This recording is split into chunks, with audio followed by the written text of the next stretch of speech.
Hello folks, Doc here. Just want you to know that today's episode of The Art of Making Tasso is brought to you by hardtack. What can you do with hardtack?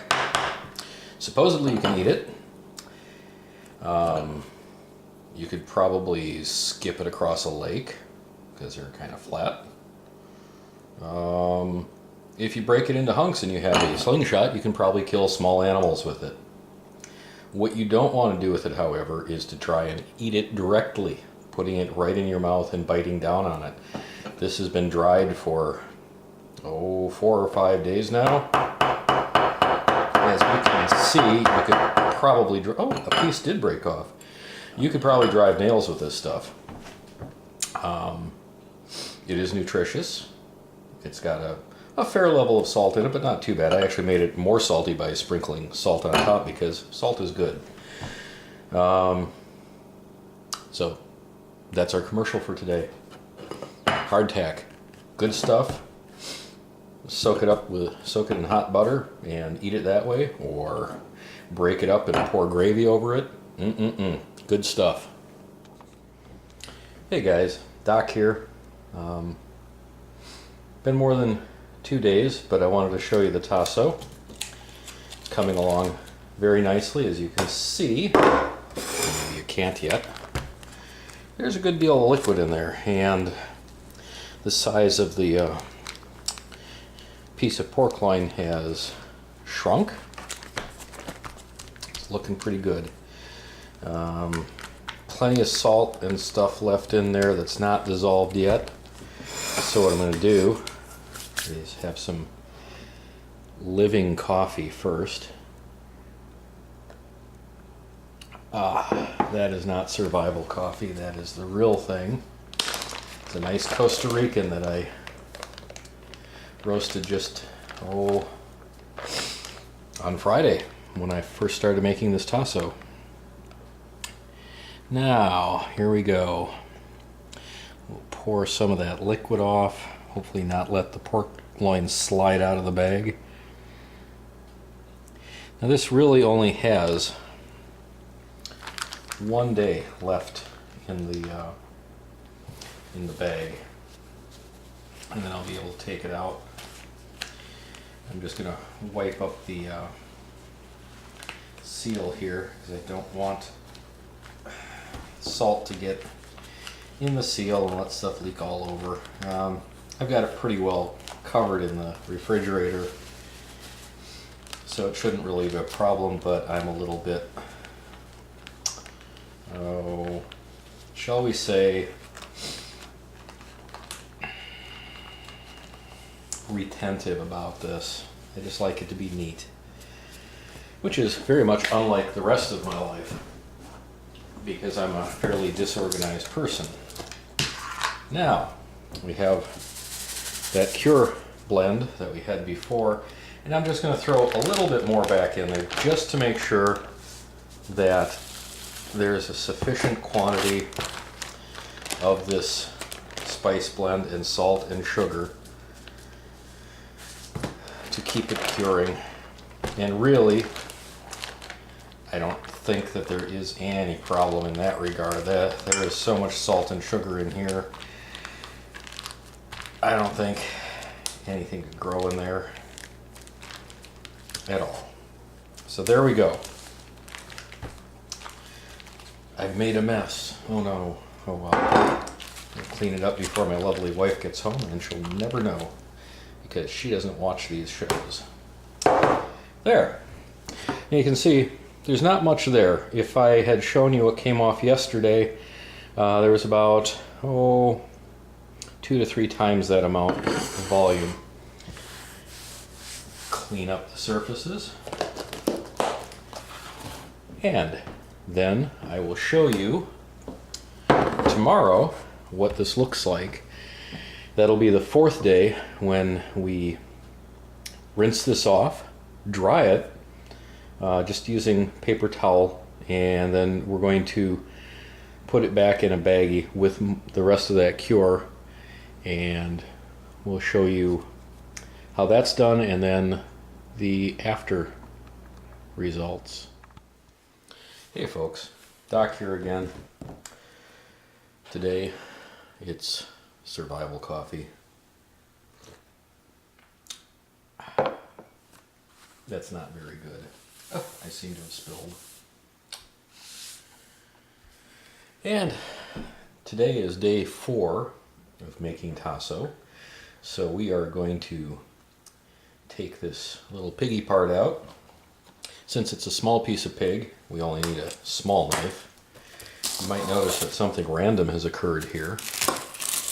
Our pig has become a double-decker. And there's really no good reason for this. I decided to weigh it down a little bit. That's why that's on there. So, there we go. Piggy parts in all their glory.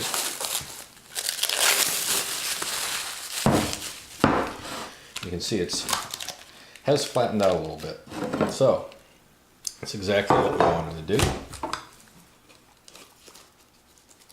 Get that out of there. And that is what it looks like.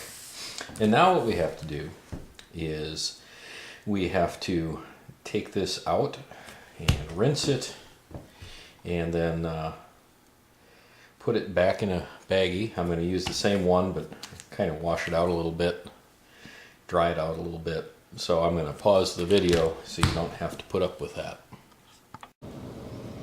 Okay, we're back again. Doc here. Here's the nice little piece of Tasso.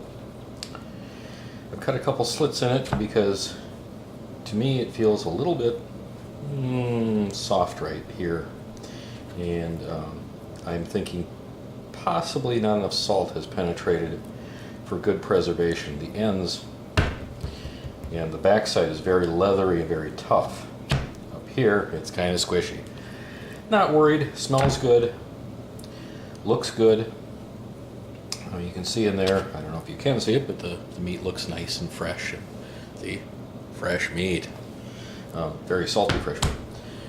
So what we do is take the old bag. You can see it's, I don't know if you can see that, it's the old bag. It's all red from the paprika. And we put this little thing back in there. And we need something to scoop that with. Get a handy dandy little scoopy thinger. I did put a little extra paprika in here. Haven't added any other seasonings. I'm going to put a couple scoops on top. Work that around. Work it into those little cuts I made. Hopefully that'll get any additional moisture out of that area. Flip it over and put another scoop in here, maybe a scoop and a half. Get plenty of salt and sugar in there. I don't think we have any fear of there not being enough salt or sugar. This is going to cure very well. And it is going to be very tasty. I can guarantee that. And I may, in fact I'm thinking very seriously, that what I'm going to do with this nice piece of Tasso that I have not done before, because it's the recipe I have for Tasso is unsmoked. But, oh my goodness, my Ziplock's not working anymore. There we go. Gotta have that. But if you remember from the first part of the video, I had done something with the other piece of pork that I called dinner. Well, I would like to have shown you that, but I really can't, because dinner was very good and dinner is all gone. So I can't share that with you. I did smoke it for about 4 or 5 hours on hickory. I don't have a smoker, I've just got a regular charcoal grill, but you light a small charcoal fire on one end, stuff hickory chips on it, put the meat on the grill on the other end to keep it away from direct heat. The thermometer in the grill registered about 180. That's a hot smoke. I don't know what it actually was at the meat. I suspect a bit lower, probably more like 120. That would be closer to cold smoking, although still not quite cold smoke, I don't think. Turned out great. The piggy parts were tasty and wonderful. I also roasted some, or smoked some London broil with the same kind of rub on the beef as I put on the pork. Not quite as good, a little bit dry, but still good. And hopefully I will decide to do that with this and smoke it and show you that result. Have a good day.